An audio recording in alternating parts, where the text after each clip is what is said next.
Hey guys, welcome to a special edition of Chiefsman's Corner. This one's going to be a lot less scripted than my normal ones because this one's going to involve a couple of announcements around WFL for Madden 25 and some stuff coming for Madden 26. Excuse me. Um, so, special announcement to kind of start us off. Uh, we're going to be ending WFL for Madden 25 after this season. That was not the plan. The plan was we had talked about it in leadership to be transparent about the process. We were discussing it.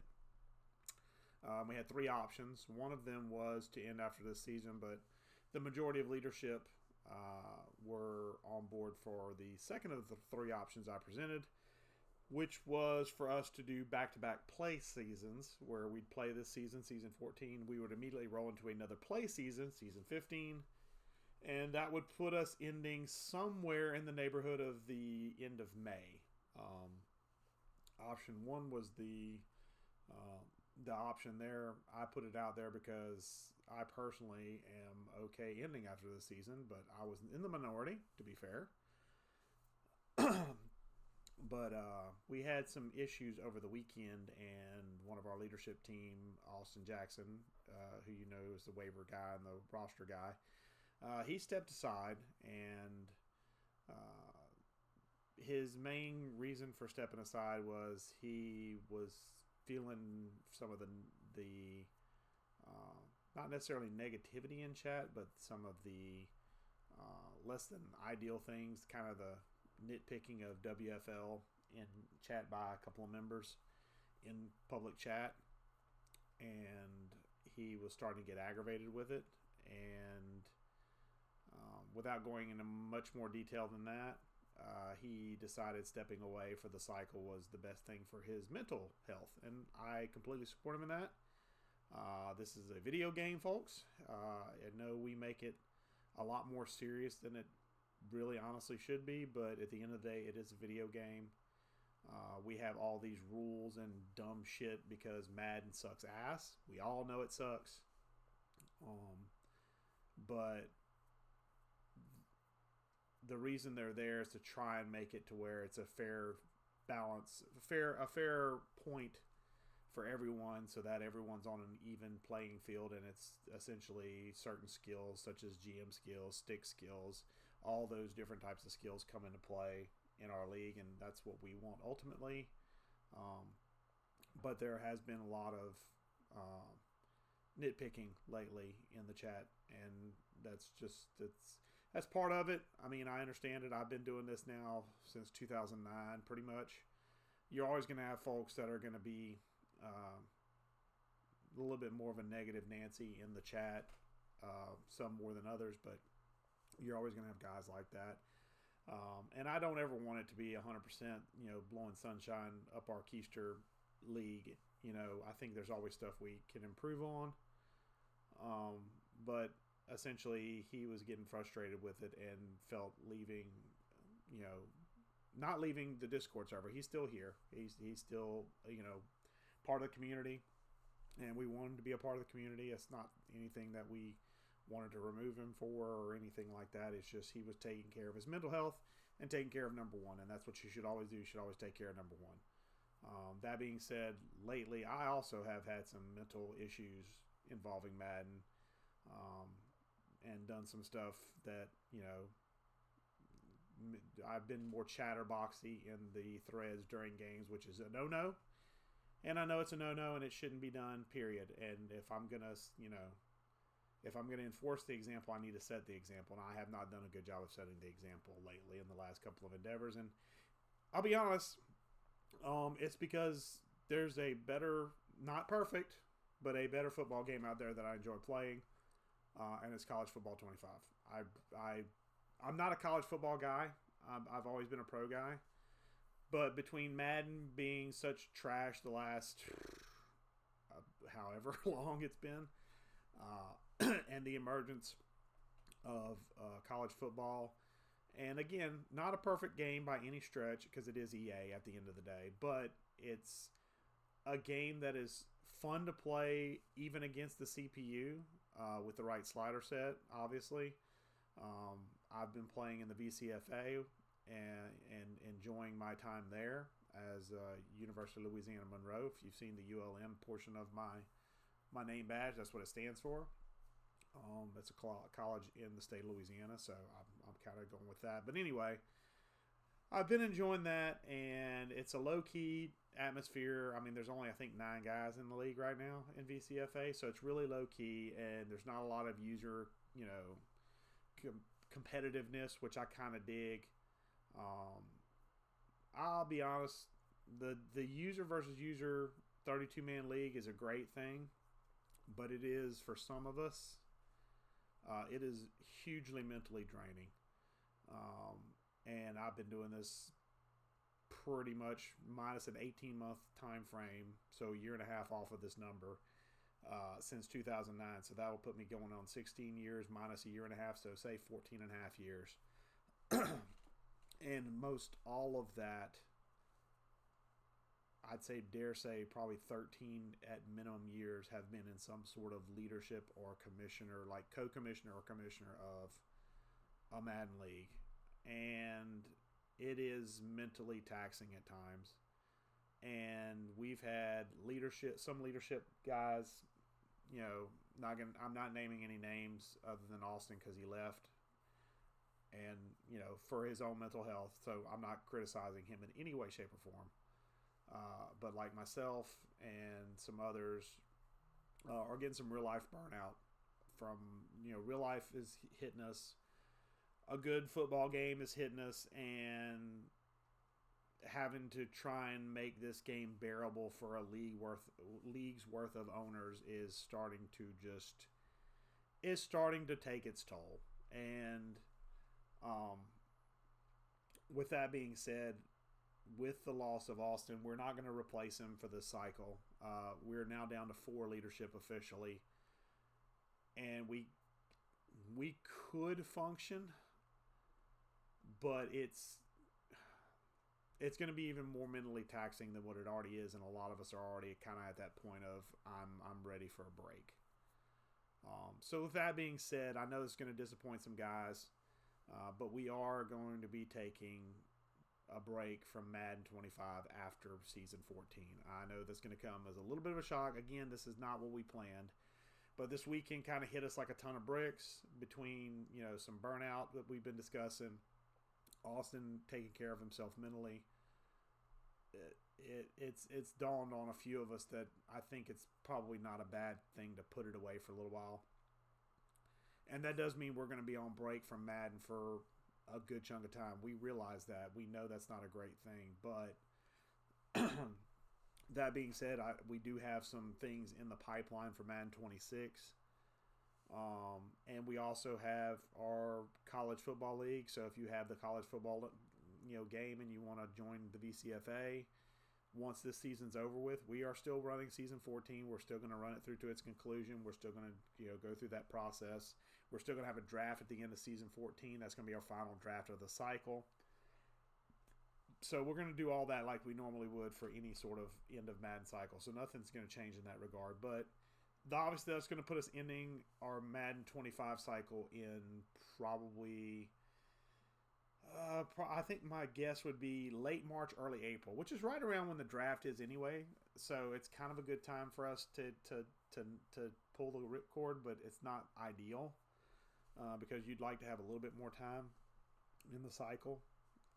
But that being said, season 14 is the last season we will officially play. We will end with the draft off season of season 14, which was again not the plan, but plans kind of have to be flexible and adaptable to change, and we have to be adaptable to those changes. And right now we're too short on leadership, and there's nobody really that I want to pull in at this point in juncture that I feel like would do as good a job as Austin did. He set a very high bar, and I'm hoping that with the break he's taking right now, I'm hoping that for Madden 26 he's willing and able to come back and help us and be willing to do the leadership thing again. If he's not, I completely understand, but I'm hoping he will be for Madden 26, and he's taking care of himself, and that's the important part. but yeah, Madden 14, or excuse me, Season 14 will be the last one for Madden 25. Now looking ahead to Madden 26, that means, and I'm sorry for clearing my throat. I got some allergies going on, so I apologize for the loud clears on the microphone during this podcast. I usually try to mute it or pause it, but I kind of want to do this in one take. I've got a little outline I'm going off of. With that being said, team draft. We voted as a league to do a team redraft, and that will occur for Madden 26. What we will do is once the cycle is ended, we will take all owners that made it to the end of the cycle. So that means that any owner who has made it to the end and is with us at the end will be eligible. We will put all 32 teams into basically a hat, and we will put all owners that are there at the time. Oh, excuse me. I believe right now we're at 29, I believe. So that may change depending on what goes on the rest of the season. But at this point, there's 29 owners going into the pile for 32 teams.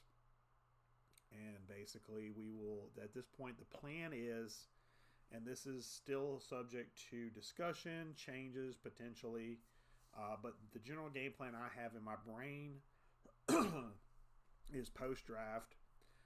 Maybe something in tie-in with the real NFL draft is basically I do a live podcast or a recorded podcast, maybe, depends on what I've got going on, but essentially a podcast where I do the draft order live, whether it's actually live or whether it is recorded, but for posterity's sake, you will see the draft order as it unfolds. And my game plan, my thought process is either A, we do a team draft where basically everybody knows their order, and then we have a separate show or separate discussion around who picks what and that kind of stuff, or we do something where it's similar to like what we do for the free agency draft at the beginning of every cycle of Madden, where you essentially put in for up to 5 players in free agency, and essentially they go in priority order. So your first guy on your list is the guy you want first, then second, then third, and we go through the list and we go in waiver claim order, and that's how you get your players for the free agency draft. We're going to do something similar to that potentially, but for teams. So basically you would submit up to 5 teams you're willing to be. And essentially you put them in priority list order. So like for me, if I really, really wanted to be the Saints next cycle, I would put Saints as my number 1. I don't, but let's just say, for example, Saints number 1, then maybe like, Colts, Chiefs, Chargers, Raiders, just throwing out names of teams at this point. But I put them in that order, and essentially, if I pick, say, third, I might get my first choice, I might get my second choice, I might get my third choice, but I won't get worse than my third choice because I'm the third pick in the draft. So essentially, you'll put in for your 5 teams of choice, and then as we go down the draft list order, we will know who's what, and if there's any issue where all 5 of your teams are taken before you get to your pick, then we would basically message you and be like, okay, hey, look, your 5 teams are out. Give me a 6th, give me a 7th, and go from there. That is the idea I have, but that is not what we have to do. The other idea is probably much more palatable for folks, where basically we get our draft order one podcast or one show, and then we kind of try and do some kind of reveal for the second show. That's what ideally I would like to do, is do some sort of reveal to where we introduce the new teams, new owners for the teams. We say who's basically moving, introduce the new rivalries, things like that. I think it'll be good content for our dead point of the cycle, and keep us kind of engaged while we're kind of in the long gap between Maddens. So we still are doing the team redraft. Like I said, we're still kind of in flux on how we're going to do it, but ideally some type of show involving the draft order, and then some type of show either revealing who picked what teams, or having you guys submit a team list, and then we basically go from draft pick order and let you know via DM, hey, you got this team, hey, you got this team. So that way nobody gets a team that they don't want, unless it just gets right down to the bottom of the barrel, that kind of thing. Now, that covers the team redraft. Some possible changes for him for Madden 26 are also something I want to discuss with you guys in this show. Some things that we are definitely going to do, some things we are looking at tweaking or changing. and some things we might ask for some feedback on. The first thing that definitely will change is I know that we have all gotten real happy with getting guys growing like 10 to 12 point in overall in one season because they're 21 years old or 22 years old. Because I will state for the record that this one's on me. I used our progression and regression XP sliders from Madden 24 on Madden 25, and clearly they had tweaked XP progression to be much more balanced, and my sliders made it unbalanced in the wrong way, as in we were gaining too fast, which leads to some of the other stuff I'm going to discuss. But I will state for the record, do not sit on the fact that the way you grew players as far as young players in Madden 25 will carry over to Madden 26. That will be severely nerfed. I'm basically looking at going default on everything to start out, maybe even lessen some of the gains just to curtail some of that growth. I mean, it has been a rather ridiculous growth spurt for guys, and we're seeing an overflow of high overall guys in our league. And to be fair, that is on me as the person who set that up, and I didn't want to change anything mid-cycle, so I left it as is. So I just want to say, for the record, Madden 26 will be a much slower progression cycle for your young players as a whole. So don't lean on Madden 25 thought processes as far as governing your Madden 26 roster construction. Next thing that ties into roster construction. This cycle we saw a ton of people, thanks to the stupid ass Patrick Mahomes scenario. And I know some of you like it. Some of you think it's okay. I'm going to be on the side of it's not okay. It's once in a lifetime type of thing that happened with one player. It doesn't happen with every single quarterback, and that's the problem with this scenario that's repeatable, is it happens with every single quarterback. Now, it's every single first round quarterback, I should say. Now, I'm not meaning to bring this as a raking somebody over the coals, but I want to say, like, the Giants and Cly started with Pat Daniels, who was a carryover rookie. Got him to 99 overall thanks to my goof up on sliders. Then some point during Pat Daniels' rookie contract, drafted another rookie who did the Mahomes scenario, drafted him in the first round, drafted him, got the Mahomes scenario, got him to, like, I want to say superstar or X Factor. I think it was just superstar. But then built him to where he was like an 82 or 83 overall backup by the time Pat Daniels' contract ran out. So he basically threw Pat Daniels away, which I get. That's fair. Because he had another franchise quarterback ready to go. And that's where I want to talk about roster construction, specifically around quarterbacks. There is nothing set in stone on this point. From this point forward, nothing is set in stone. I will tell you, the sliders for XP, progression, and regression, that's going to be a low. We're going to basically make it to where progression is a lot slower than it was this cycle, and regression will hopefully be a lot slower as well. So we won't have as many highs, but we hopefully won't see the lows hit so fast. That's the idea. Anyway, that's the only thing that's locked down. This next part is still in flux. This is something I personally want to see. I think it adds realism to the league as a whole. But roster construction, specifically around quarterbacks. Guys, quarterbacks get paid. Franchise quarterbacks get paid. You don't, no franchise tosses a franchise quarterback away just because they want 50, 60, 70 million dollars.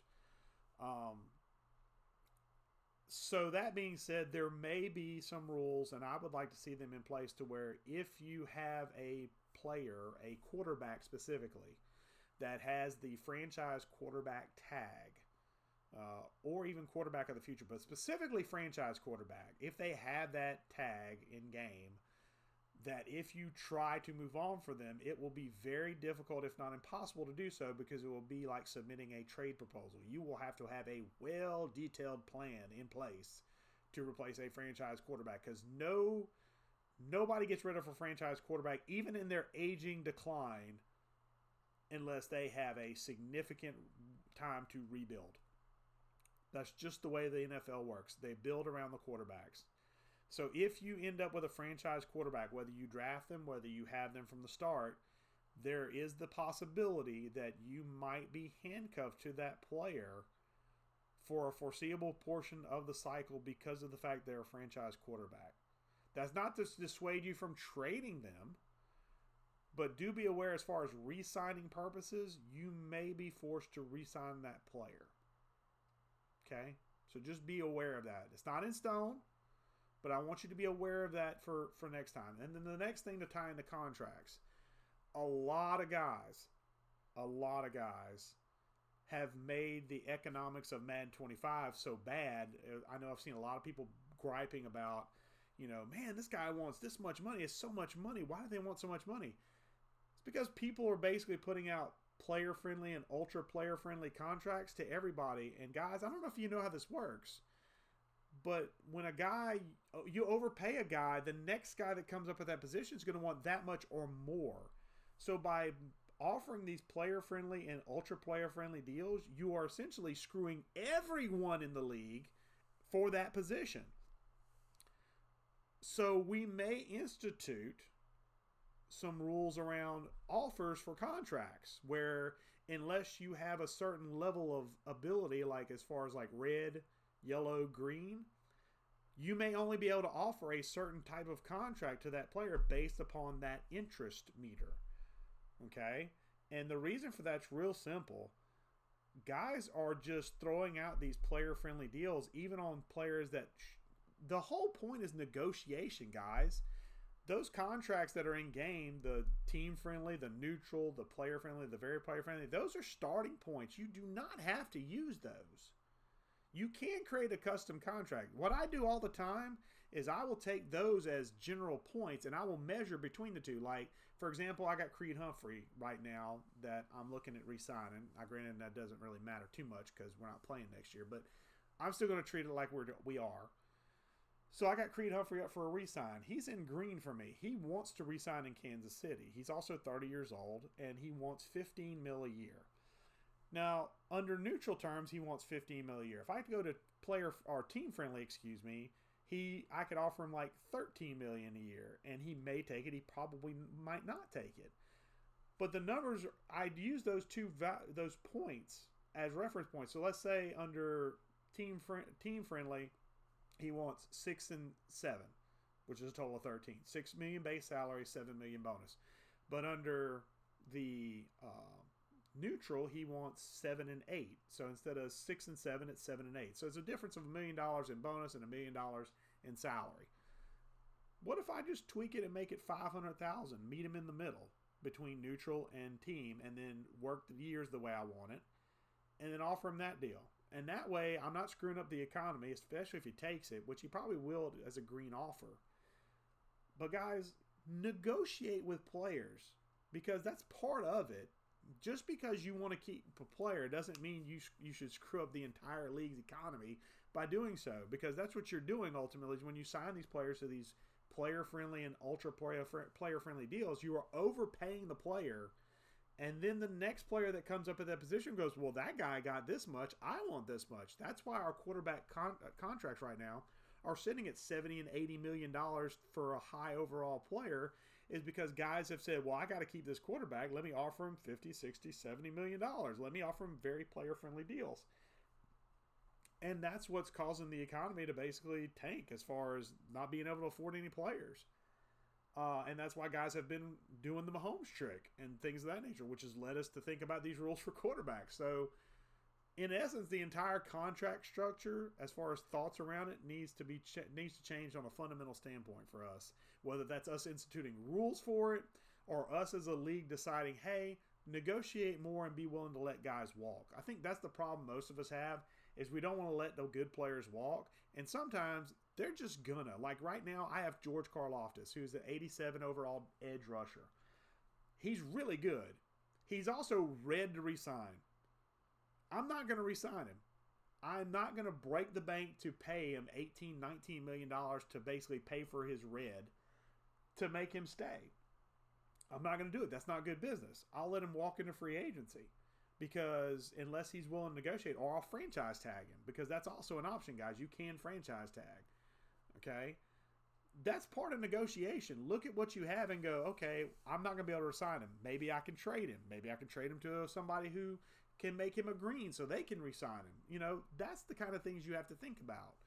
And that's the kind of things that should spur you in decision making as far as from a general manager standpoint. So that in and of itself, contracts, we're going to have to either put guardrails on people to make sure they don't give stupid offers, or make it to where you just can only offer this and nothing else. Like, we're at some point, something's got to give. And if guys won't, police themselves, then we're going to have to police that. And we really don't want to, but we will if we have to. Okay. And that being said, that leads into contracts. That pretty much covers what I want to talk about. Contracts. Other things, changes to waiver wire and ORP. I've actually sat and already recreated the ORP idea for M26. I've added more tiers. I've also added more stuff in each tier, or in some areas. I've added more in each tier. I've also made ORP as cheap as 1 point and as expensive, I think, as 20. So there's like 7 or 8 tiers that are in there. I don't remember the exact layout. I typed it out about a month ago during off-season time, whenever we were in a slow point of off-season, which doesn't exist. But I got wild hair and I typed it out. So that is something that is going to probably be on the radar for Madden 26. Also, waiver wire. I am personally of the mindset that I think our waiver wire system is too restrictive right now. I've heard the feedback from some guys, and I agree with it. I'm one of those players that loves to dig through the waiver wire. And with the limited amount of claims, we can't do that. So here are some thoughts I have that I think we're going to implement for Madden 26. There's no set in stone for any of this that I'm talking about. Even the contract stuff I just mentioned that I got kind of, sandboxy about, or soapboxy about. The first thing is waiver wires will probably go up for base. In other words, as a rookie tier incentive owner, basically as any coach coming in brand new, you'll get 5 claims. Instead of 3. That's the idea. And then it will go up 1 each, up from 5 to 8. Another talk I'm thinking about doing is upping the overall that you have to fill out a waiver form from 68 to 70. Because number 1, it's a nice even number, easy to remember. And number 2, I think there's a lot of players that fall in the cracks of the 68, 69 club that would probably be picked up for, if nothing else, practice squad fodder. That get left out there because they're 68 and 69 and thus have to be waiver claimed, and with limited claims you got to kind of spin them on the big guys. So I'm thinking about upping it to 70 from 68. And then the other thing I'm thinking about doing is making it to where if you sign a player from free agency directly to your practice squad, and they would normally count as a claim, meaning like right now in our current rules, say those 68 and 69 overall guys, you'd have to spend a waiver claim to get them just on the practice squad. I am thinking about basically saying if you actively say you're putting them on the practice squad, it does not count as a claim. Now, they would have to go to your practice squad and stay there, but that would be a way to get more waivers through the system and get you the ability to get more roster construction the way you want it. And that's ultimately what I want to try and get to. I want to try and make it a little less form heavy. And I know everything is forms in WFL. I get it. But it helps us stay organized and it helps us keep track of stuff, player movement. So I think that's something we're going to keep doing as far as forms go. But I'm thinking we're going to relax some of the rules and restrictions and try to make it more number friendly. 70 overall versus 68. 70 is a lot easier to remember. Things like that. The last thing I want to cover as far as possible rule changes is I've been hammering my brain for ideas around encouraging folks to use and sign veteran players, meaning guys that are 30 years age or older. A thought I have no idea how to implement this. So again, this is really, really rough. I want to give you kind of an idea of the madness behind the person. The idea I have is that basically, for every year above 30 that you sign a player, whether it's in free agency like waiver claims, or if it's in a free agency off season, offering a certain amount of ORP that is position specific. Meaning if you sign, say, a halfback who's 32 or 33 years old, you get a certain amount of ORP that is only usable for the halfback position. Now, I realize that makes it really hard and specific, but the idea behind it is I want to encourage people to not go, ooh, 30 years old, ew, I don't want that. That's trash. Because in real life, there are positions that are like that, to be fair. But in real life, there are also some positions like offensive line, defensive line in particular, kicker, punter, quarterback. There are certain positions that age is not as huge a factor. And I want us to kind of I want us to have rosters to where we're not all having 25, 26, 27-year-olds because that's not realistic either.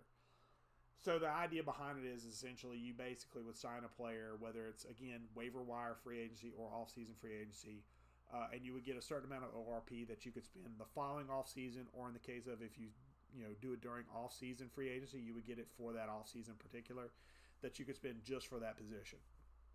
So, like, if you sign a bunch of veteran, linebackers, for example, guys, even if they're depth pieces, if they're older, they can impart their wisdom to the young kids. So that's essentially like an ORP point or 2 points or 3 points or whatever towards the linebacker core that you have. So that way you can spend ORP just on the linebackers, for example, with those veteran linebackers coming in. So it's a way to encourage you to look at those veterans as options. Rather than just discard them just because you look at the age and it's got a 3 at the front of it and you go, ugh, no, thank you. Some guys will still do that. I get it. But, I want to encourage folks to use veterans, and I'm thinking offering ORP will help with that to a certain extent. And it still might not work, but that's the idea I have currently to encourage veteran usage. I think that pretty much covers everything I want to cover, and this has been a really long-winded one-taker, so I do apologize. But main things I want to cover, WFL Season 14 is the end for Madden 25. We will have a team redraft. The reason we're ending early is because leadership is just kind of between real life and Madden and other games being of interest, mainly college football 25. We've kind of just we've been burnt out. I think there's a few folks that are in the league that are I think wouldn't mind the break either for a mental standpoint. So that's why we're ending in season 14 to kind of give a mental vacation for everybody. Whether you need it or not, you're getting a mental vacation from Madden anyway. Doesn't mean we still can't chit chat and hang out, do other video games. But as far as Madden goes, we're going to end after this season. We're going to end with the draft for season 14, which is already out there and being worked on as far as the Buckman's Big Board. Then we're going to work on the team redraft for Madden 26, depending on who's still in the league at the time we end.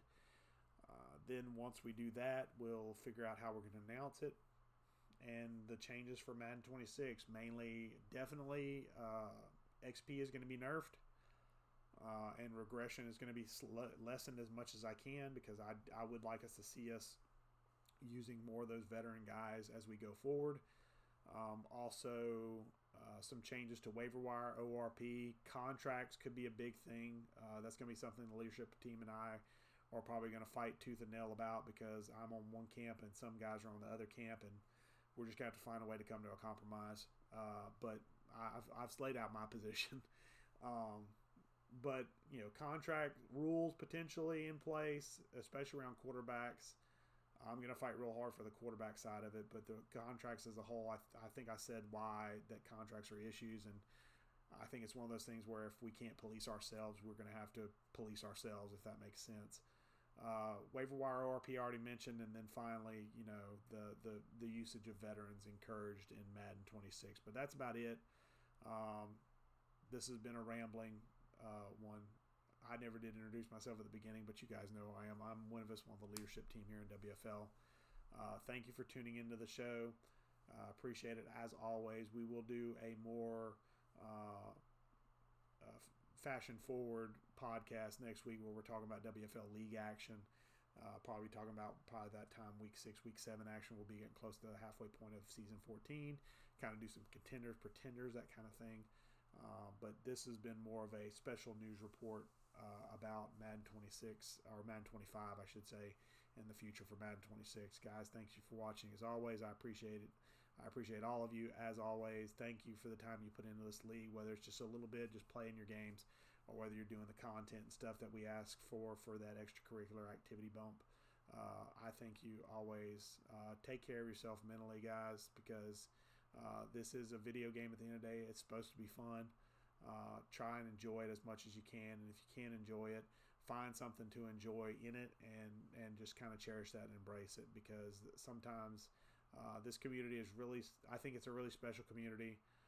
I think guys here really genuinely care about each other, and at the end of the day, that's way more important than the bullshit Madden game that we have to play as a result. But guys, thank you as always.